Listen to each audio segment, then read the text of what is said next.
네, 하나님 말씀은 고린도전서 15장 12절로부터 20절 말씀입니다. 봉독하겠습니다.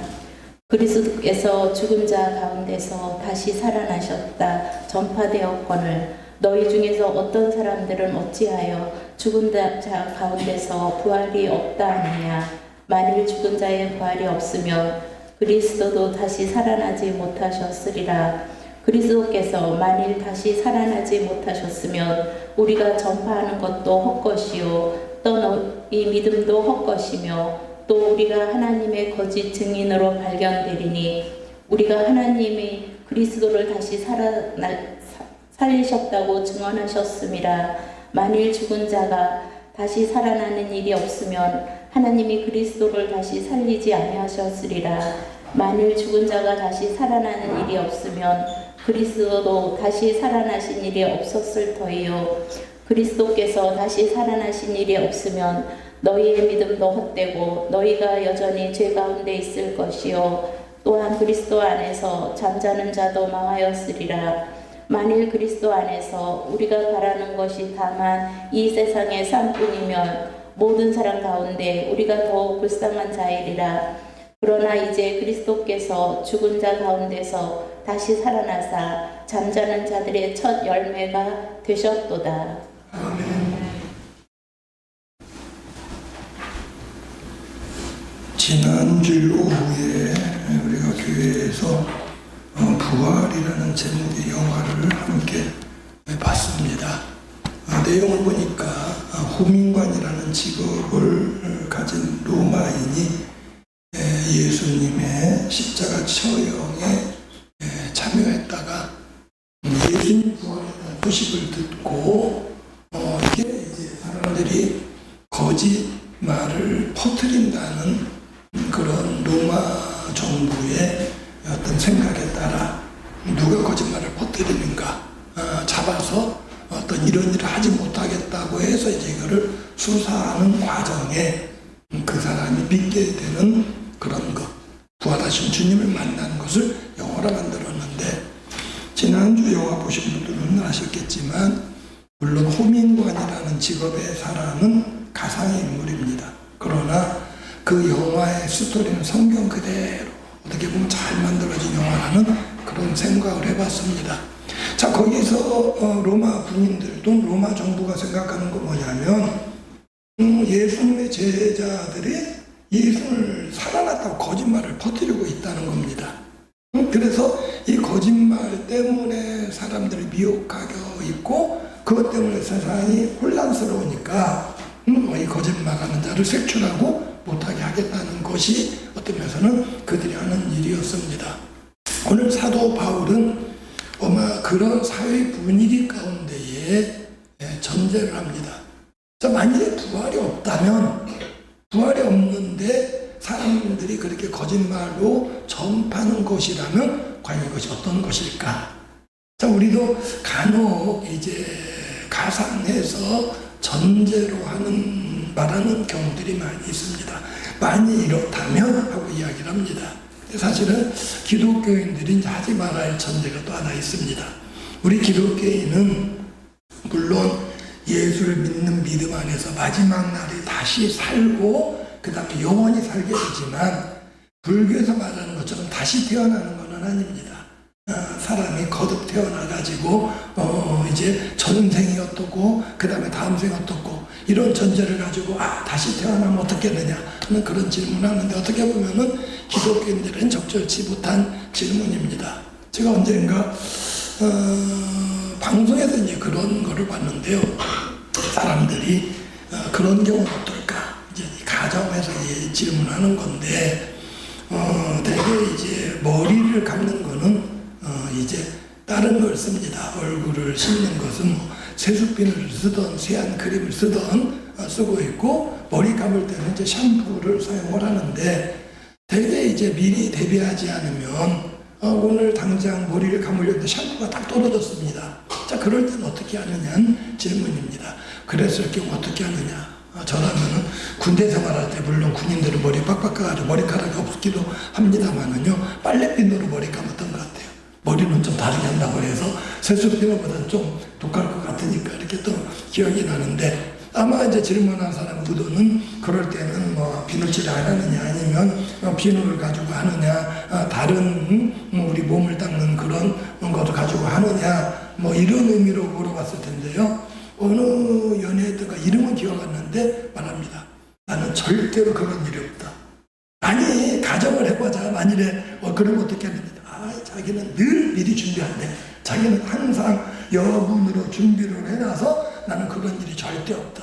아니, 그게 아니라 만일에 미리 준비 안 해놓고 갑자기 딱 떨어졌고 없어졌고 그럴 때에 머리 감독 없으면 어떻게 하냐. 끝까지 말합니다. 나는 절대 그런 일이 없다.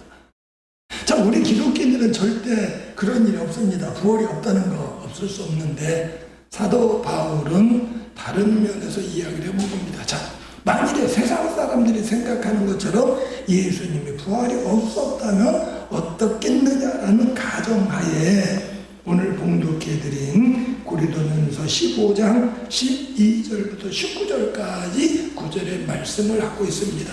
결국 이 말씀은 예수님이 부활이 없었다면 이러이러했을 텐데 부활이 있기 때문에 그렇지 않다는 것을 이야기를 하는데, 그 말씀을 통해서 그리스도의 부활이 우리에게 주신 의미가 무엇인지 살펴보려고 합니다. 첫째로 그리스도의 부활이 없었다면 이제 1절 12절 말씀 가운데에 우리는 다시 살아나지 못했을 것이다 라고 이야기를 합니다. 자, 우리가 믿는 신앙은 다른 종교의 어떤 신앙하고는 다릅니다. 냉정히 말하면요, 우리 기독교인들은 성경 말씀을 읽습니다. 그런데 다른 종교인들은 자기 나름대로 경전이 있어요. 불교는 불경이라는 걸 읽고요. 그 다음에 이제 마호메트교를 믿는 이슬람교도 사람들은 또 자기들의 경전을 코란이라는 걸 읽습니다.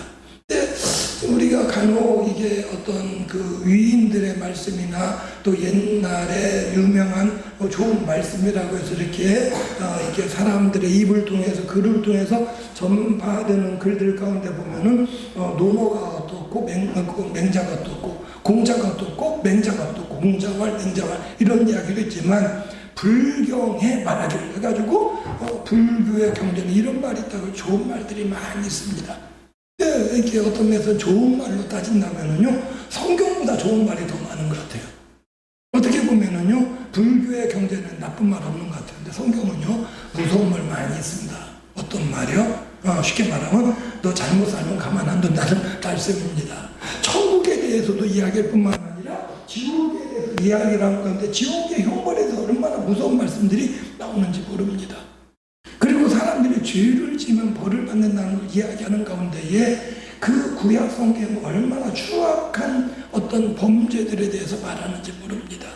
남자가 어릴 때, 저도요, 어릴 때 전혀 뭘 모르는 상태에서 몇 살 때쯤이었는지 모르지만 성경을 읽다가 충격을 받은 게 뭐냐면은 어릴 때는 전혀 어릴 때 모르겠지만 조금 자라면서 남녀 관계에 대한 거를 알고 있는데, 남자가 남자를 사랑하고 사람의 짐승하고 이런 이야기들이 막 너무 지저분해요, 성경이. 야, 어떻게 성경 거룩한 경전인데 이런 말씀이 나오는가? 그러니까 읽는 게 이제 그다음에 두려워지는 겁니다. 근데 성경 그런 말씀들까지 기록하는 이유가 뭐냐? 하나님이 살아계셔서 그러한 악한 자들의 악한 모습을, 그게 옛날 그때만의 모습이 아니고요, 오늘날의 악한 자들의 모습이에요. 세상에 이런 모습의 사람들이 있고 이런 것들을 하나님 얼마나 미워하시는지를 말씀하는 가운데에 그러한 자들이 하나님 형벌이 있다는 것을 이야기하는 겁니다. 그렇다면 그런 형벌을 이야기하는 가운데에 사람이 이 땅에 사는 동안에만 살고 그 다음 내세가 없다고 생각을 하면 그 말씀이 의미가 없어요. 남을 속여서라도, 남을 괴롭혀서라도, 남의 걸 강제로 뺏어서라도 그냥 자기가 이 땅에 사는 거 누리면 되는 겁니다. 그러나 성경이 말하는 것은 그것이 아니라, 이 땅의 삶으로 우리가 끝나는 게 아니라 다음 생애가 있어서 이 땅에서 하나님께서 행한 대로 갚으신다는 겁니다. 하나님께서 선을 행한 자에게는 선으로 갚으시고 악을 행하는 자에게는 악으로 갚으시고, 선을 행하는 자에게는 영원한 생명으로, 악을 행하는 자는 영원한 형벌로 갚으시고 베푸신다라고 말씀하고 있는 것입니다. 그래서 우리가 전하는 게 뭡니까? 영원하신 하나님 나라 천국을 전파하는 거예요. 예수님도 그랬고 예수님 전에 왔던 세례요한도 그랬고 전한 게 뭡니까? 회개하라. 왜 회개합니까? 천국에 가까이 왔느니라. 그 거룩하신 하나님 나라에는 죄인은 들어가지 못하니까 죄가 무엇인지 몰랐던 사람들에 대해서 죄를 이야기해 주는 게 성경입니다. 자, 이 죄를 가지고는 하나님 나라 가지 못한다는 겁니다. 그래서 이제 이 회개를 해야 되는데, 회개가 뭐냐면은 내 죄의 용서를 받아야 되는데 그냥 죄값을 치르지 않고는 용서가 안 돼요. 근데 그 죄값을 우리가 치르려면 목숨을 내놔야 되는데, 우리 목숨 한번 내놓으면 뭐 생명이 없으니까 하나님이 우리에게 허락하신 방법이 한 분밖에 없으신 하나님의 아들을 우리에게 보내셨고, 그분이 우리 대신 죽으심으로 우리의 죄를 용서하셨다는 겁니다. 그러면 우리 그 믿음으로 영원하신 하나님 나라를 바라보는 겁니다. 만일에 천국이 없다면 우리의 믿음은 헛것이에요. 근데 문제는 그 천국이 있다는 걸 어떻게 하냐면, 예수님이 죽었다가 다시 살아나심으로 우리는 죽었다 살아난다는 것을 믿게 하신다는 겁니다. 그래서 사도 바울은 오늘 지금 봉독한 말씀 가운데에 그리스도께서 죽은 자 가운데 살아나셨다고 전파했는데, 13절 말씀에 죽은 자 외에 부활이 없다면 그리스도가 살지 못했을 것이고, 14절에 살지 못했다면 우리의 전파하는 것 이게 헛것이고, 우리가 천국 믿는 것, 부활 믿는 것, 이것이 헛것이다 라고 우리에게 말씀하고 있습니다. 두 번째로, 자 물론 같은 말이지만 예수님께서 부활의 주심으로 우리에게 주신 은혜가 뭐냐? 우리의 삶이 이 생뿐만이 아니란 걸 보여주는데, 뭐든지 첫 번째가 중요합니다. 첫 번째 되면은 그 다음은요 다 되는 겁니다. 자, 우리가 잘 아는 이야기가 있습니다. 콜럼부스라는 사람이 아메리카 대륙을 발견했어요. 발명이 아니라 원래 있던 건데 배를 타고 가다 발견했어요. 저도 그 생각했던 게, 콜럼부스가 처음부터 아메리카 대륙 있는 줄 알고 간 게 아니에요. 콜럼부스는 어디를 간다고 간 겁니까? 인도를 간다고 간 겁니다. 인도를 간다고 갔는데, 자, 옛날에 이 사람들은 지구가 어떻게 생각했어요? 펑펑해가지고 지구 끝에 가면 남도로에서 떨어진다 생각을 한 겁니다. 그러니까 배를 타고 가도 무조건 멀리 못 가고 들어가요. 육지를 끼고 가는 거예요. 그럼 유럽 쪽에서 육지를 끼고 가면은 유럽 대륙 끼고 밑으로 남쪽으로 아프리카 대륙을 끼고 돌아서 가다 보니까 인도가 나와요. 근데 콜럼부스는 생각하기에 이게 지구가 둥글다는 거예요. 둥글데 그렇다고 이렇게 끼고 멀리 갈 게 아니라 뒤로 가면 되지 않겠나라고 뒤로 가서 대륙을 발견하고, 여기가 인도구나라고 생각을 했는데 보니까 새로운 대륙이에요. 그게 아메리카 대륙입니다. 자, 이 미국에 원래 있던 사람들을 우리가 뭐라고 그럽니까? 인디아란 말이 뭐예요? 인도 사람의 뜻이에요. 콜럼부스가 대륙을 발견해 보니까 사람들이 인도 사람, 인디안 이렇게 부른 겁니다. 자, 그랬는데 나중에 알고 신대륙이거든요. 그러니까 이 콜럼부스 새로운 대륙을 발견한 사람들이 우습게 하는 겁니다. 야, 지가 뭐 알고 갔어? 모르고 갔는데 우연히 발견한 거지. 그 말을 듣고 콜럼부스가 퀴즈를 냈습니다. 자, 달걀을 가져와가지고 여러분이 달걀을 세워보세요. 자, 오늘 예배 끝나고 달걀 나눠줍니다. 한번 달걀 한번 세워보세요. 그러니까 사람은 달걀 세워보려니까는요, 이 밑에가 두고서만 달걀을 세우려는데 막 이리 둥글고 저리 둥글고 세우지를 못합니다. 세우지를 못하니까 콜럼부스가 못 세우죠? 내가 세워볼까? 그럼 한번 세워봐요. 밑에를 깨뜨린 거예요. 깨뜨리고 세우니까는 서집니까? 안 서집니까? 서지지요. 사람들이 에이 그런 방법이 어디 있느냐. 깨뜨리면 누가 못 세워? 남이 하니까 이제 그 다음 다 하는 겁니다. 깨뜨리면 세울 수 있다는 거 남이 하니까. 근데 처음에 깨뜨려서 세운다는 생각을 못했다는 이야기입니다. 처음이 어려워요. 한 번만 하면 다 하는 겁니다. 자, 이제 하나님의 나라가 있고 우리가 죽으면 천국에 가고 영원히 산다는 것을 계속 유대인들은 이야기를 해왔습니다. 유대인들도요, 우리가 성경을 따고 배운 게 뭡니까? 바리새인들은 부활을 믿어요. 근데 부활을 본 적 없으니까 유대인들 가운데 사두개인이라는 사람들은 부활을 안 믿는 겁니다. 그러니까 예수님한테 질문할 때에도 엉뚱한 질문을 하는 거거든요. 그런데 사도 바울이 부활한 사람이 없기 때문에 부활에 대해서 이야기 안 했지만 예수님께서 부활하심으로 인해서 부활에 대한 확실성을 갖게 하셨다는 겁니다. 예수님은 부활하심으로 잠자는 자들의 첫 열매가 되셨도다. 잠자는 자들의 첫 열매란 말이 무슨 뜻입니까? 자, 우리는 사람이 죽으면 돌아가셨다고 이야기를 합니다. 돌아간다. 원래 있던 곳으로 간다는 거지요.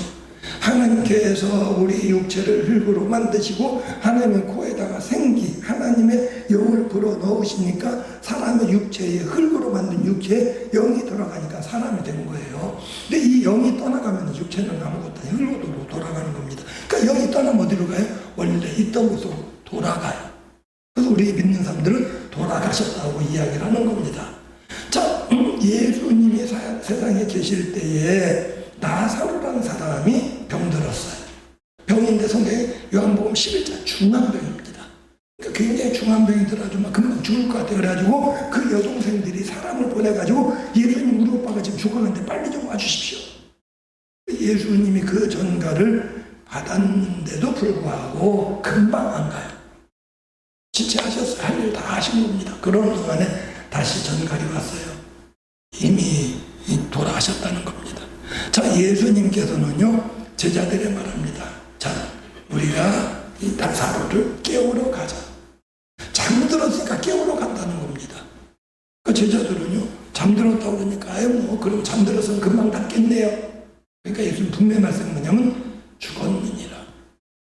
예수님은 나사로를 살리시려고 작정하셨기에 나사로가 죽었다고 말하지 않냐고 잠들었다고 말하고 깨우러 간다고 말씀하시는 겁니다.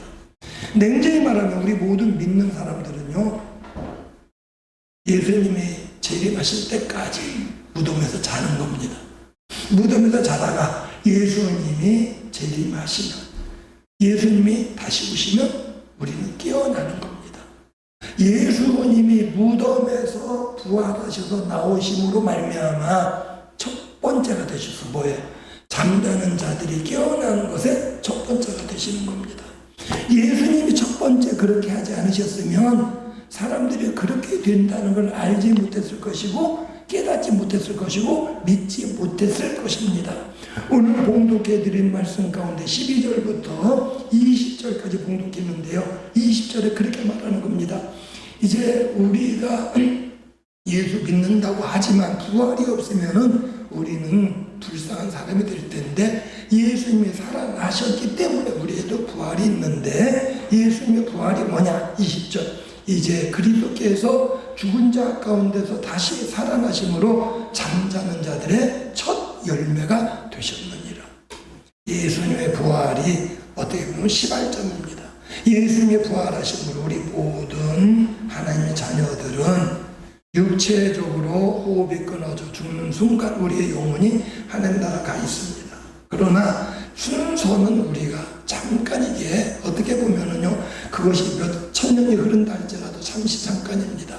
예수님이 재림하시는 순간 무덤에 잠자던 자의 육체가 일어나고 그 영이 결합되는 가운데에 주님의 혼인잔치 자리에 함께하는 거고, 그때까지 세상에 남아있던 자들은 공중에 들려 올라가서 주님의 잔치자리에 참여한다라고 말씀하고 있습니다. 예수님이 부활하심으로 잠자는 자의 첫 열마가 되셨다는 것이 부활의 의미입니다. 마지막으로 예수님 부활에 우리에게 보여주고 있는 것은 우리를 복된 자로 만드셨다는 겁니다. 19절 말씀에 만일 그리스도 안에서 우리가 바라는 것이 이 세상의 삶뿐이라면 모든 사람 가운데 우리가 가장 불쌍한 자이리라. 그럼 바꿔 말하면요, 부활이 있으므로 우리는 불쌍한 자가 아니라 가장 행복한 사람이라는 의미의 말씀입니다. 우리나라 지도를 보면 사실 저 못 가봤는데요, 제일 높은데 우리나라 지도 이렇게 제일 뾰족 나온 데에 백두산이 있습니다. 아직도 북한 한때는 북한은 뭐 관광이 열렸습니다만은 그 북한을 통해서 백두산 가지는 못했고요. 이제 미국, 중국을 통해서 이제 백두산에 가는데 중국에서 이제 장백산이라 부릅니다. 어쨌든 우리가 아는 지도상으로 보면 백두산이 있고요. 백두산에서 바로 물이 두 갈래로 갈라져서 서쪽으로 흐르는 압록강 강물을 이룹니다. 동쪽으로 흐르는 강인데 이 물이 조금 왼쪽으로 기울면 압록 강물이 되는 거고 오른쪽으로 흐르면 두만 강물이 되는 겁니다. 똑같은 강물이니까 어떤 의미는 뭐 똑같습니다. 이 압록 강으로 흘러간 강물은 어디로 흘러갑니까? 서해 바다로 흘러갑니다. 서해물이 되고 두만 강으로 흘러간 물은 동해 바다물이 됩니다. 그 출발점 같은 지역에 있었지만 어느 쪽으로 치우치느냐에 따라서 완전히 나아가는 길이 달라집니다. 이 땅에 사는 많은 사람들이 다 똑같은 삶을 살고 있습니다. 그런 가운데에 어떤 면에서 한쪽 발을 교회에 들여놓는 가운데에 계속 예수 믿는 사람이 되어서 평생 사는 동안 그리스도인으로 살아가는 사람이 있고요. 처음에 발을 들여놓을 때 불신자의 길 또는 다른 종교의 길로 걸어가는 가운데에 평생 다른 길로 가는 사람들이 있습니다. 이 걸음의 차이가 어떤 차이냐? 그 걸음의 차이가 물은 동해 바다로 흘러가든 서해 바다로 흘러가든 어떤 면에서는요 모든 바다가 다 통하는 가운데 같은 물이라 할 수 있습니다. 세상 사람들이 생각하는 내세가 그렇습니다. 세상 사람들만 다 똑같이 죽으면은 다 같이 그냥 무로 돌아가지. 이게 세상 사람들의 생각인데 성경이 우리에게 말씀하고 있고 사도 바울이 그리스도의 부활을 통해 우리에게 말씀하고 있는 것은 만일에 부활이 없다면은요 우리는 불쌍한 자예요. 왜요? 이 땅의 삶에 만족하지 못하고 그냥 내세만 바라보고 살아가는 거니까. 그러나 반대로 말한다면 우리에게는 부활이 있기 때문에 이 땅에서는 우리가 때로는 누리지 못한다 할지라도 이 땅에서 우리가 모르는 것이 있다 할지라도 이제 장차 우리가 들어가는 그 나라에서는 하나님께서 우리를 예비하신 모든 복을 누릴 수 있다는 것을 말씀하고 있는 가운데에 우리는 가장 불쌍한 자가 아니라 헛된 삶을 사는 자가 아니라 우리가 가장 복된 자라는 것을 말씀해주고 있는 것입니다. 세상 사람들은 결국 흘러가지고 어디로 가냐 하면 영원한 생명이 없는 영원한 멸망이 있는 곳으로 흘러가지만 우리는 계속 믿음 생활하는 가운데에 우리를 위해 예비해 놓으신 영원하신 하나님 나라로 들어가게 될 것이고 영원한 삶을 살게 될 것으로 말씀하고 있는 바 예수 그리스도의 부활이 우리에게 이러한 은혜를 준다고 말씀하고 있는 것입니다. 이것은 지난주에 영화에서 본 것처럼 예수님이 십자가에 못 박히실 때에 3년 동안 예수님 믿는다고 따라다녔지만 제자들은 두려움 가운데 도망하고 뿔뿔이 터지고 심지어는 2주 전에 지난주에 설교 말씀 들려드렸던 것처럼 베드로 같은 경우에는 예수님 모른다고 3번씩 부인하기까지 했습니다. 그러나 예수님이 살아나시고 이 살아나신 예수님을 만남으로 인해서 제자들의 삶이 달라진 겁니다. 감옥에 가둔다고 해도 매로 때린다고 해도 그 다음에 여러 가지 위협하고 협박한다 할지라도 자신의 삶에 어떤 면에서 고생이 계속 반복된다 할지라도 두려워하지 아니하고 그걸 힘들어하지 아니하고 오히려 기쁨으로 그 길을 걸어가게 되고 그로 말미암아 이제 하나님 나라 백성으로서 기쁨과 평강 가운데 살아가게 되는 것입니다. 우리는 초대교회 사도들 그 다음에 초대교회 성도들 그들이 부활하신 예수를 만난 다음에 변화된 모습을 우리는 성경을 통해서 읽습니다. 그들이 증거한 그 증거를 우리는 성경을 통해서 읽습니다. 우리는 그들의 증거를 통해 우리가 예수를 믿음의 고백을 했는데 우리 안에서 성령께서 또한 증거를 해주십니다. 예수님 믿는 것을 성령이 아니면 우리가 고백할 수 없습니다. 내가 예수 믿습니다라고 고백한 것은 성령이 내 마음 가운데 믿음을 주실 건데요. 그 성령으로 우리에게 부활에 대한 확신을 갖게 하십니다. 예수님은 살아나셨습니다. 그 예수님이 살아나셨기 때문에 우리는 이 땅에서 가장 불행한 삶을 사는 자들이 아니고 내세가 보장되어 있고 하늘의 상급이 보장되어 있기에 우리는 이 땅의 삶뿐만 아니라 하나님 나라의 삶으로 연결되어진다는 것을 분명히 믿기 때문에 우리는 담대하게 살아갈 수가 있습니다. 예수님은 부활의 첫 열매가 되셨습니다. 그 말은 우리가 예수님처럼 하나님 나라의 귀한 열매가 될 것이라는 것을 말씀해 주고 있는 바 부활하신 주님을 믿는 믿음 안에서 이제 우리의 남은 여생 살아가는 가운데에 사도 바울처럼 사도들처럼 담대하게 나아가시며 날마다 승리의 걸음 걸어가시는, 그리고 예수 그리스도를 담대히 증거할 수 있는 우리 모든 성도님들이 되시기를 주님의 이름으로 부탁을 드립니다. 그리스도의 부활이 없었다면, 예수께서 죽은 자 가운데서 다시 살아나는 것이 없었다면 우리가 가장 거짓말쟁이가 되고 우리의 삶이 가장 헛것이 될 것이라 말씀하시는 가운데에 주께서 죽음 가운데 살아나심으로 죽은 자의 첫 열매가 되심으로, 잠자는 자들의 첫 열매가 되심으로 우리로 하여금 복된 자가 되게 하시오니 감사함을 드립니다.